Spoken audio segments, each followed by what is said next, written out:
Signal চলছে running অবস্থায়। এই যে জেব্রা ক্রসিং এর সামনে ঠিক দাঁড়িয়ে আছে, দেখতে পাচ্ছেন।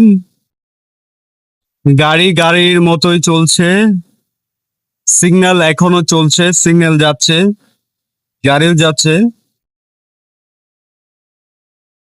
কিছু কিছু পরিবর্তন আসলে আনতে হবে, যেমন এই যে গাড়ি রানিং অবস্থায় থাকায় যে সিগন্যাল দেওয়া আছে, সিগন্যাল দেওয়া অবস্থায় যদি জেব্রা ক্রসিং না ইউজ করে তাহলে সবচেয়ে ভালো হয়। এই যে সিগন্যাল থেমে যাওয়ার পরেই কিন্তু এই দেখেন গাড়ি সব দাঁড়িয়ে যাচ্ছে, এই যে একে একে গাড়ি দাঁড়িয়ে যাচ্ছে। এই যে আস্তে আস্তে জেব্রা ক্রসিং দিয়ে কিন্তু মানুষ পারাপার হচ্ছে। আসলে একটা দুইটা গাড়ি সিগন্যাল মানে দেখেও টান দিয়ে ফেলে এই সবুজ বাতির কারণে, তারা তারপরে ঠিক এইভাবে দাঁড়িয়ে যায়, জেব্রা ক্রসিং পার হয়ে দাঁড়িয়ে যায়। কিন্তু জেব্রা ক্রসিং ফাঁকা রাখতে হবে।